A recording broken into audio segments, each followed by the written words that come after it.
जय श्रीराम, जय गोमाता। अहिल्यानगर जिल्ह्याचे कर्तव्यदक्ष पोलीस अधीक्षक सोमनाथजी गारगे साहेब यांनी कसायांचा नंदनवन असलेला अहिल्यानगर जिल्हा गो हत्यामुक्त व्हावा याच्याकरता प्राणी संरक्षण कायद्याची कडक अंमलबजावणी केलेली आहे। त्यामुळे कसायांचे कंबरडे मोडलेले आहे।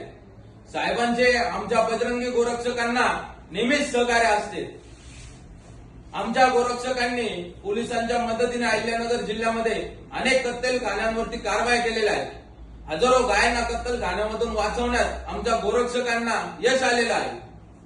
अशा प्रामाणिक अधिकाऱ्याला हटवण्यासाठी अहिल्यानगर जिल्ह्यातील या हरामखोर कसाईंनी एकजूट होऊन मोठ्या हालचाली सुरू केलेल्या आहेत। तरी अहिल्यानगर जिल्ह्यातील समस्त हिंदू समाज व बजरंग दल साहेबांच्या पाठीशी खंबीरपणे उभे आहे। तरी माननीय राज्याचे मुख्यमंत्री देवेंद्रजी फडणवीस साहेब यांनी गाडगे साहेबांच्या पाठीशी उभे राहून त्यांना ताकद द्यावी। जय श्रीराम, जय गोमाता।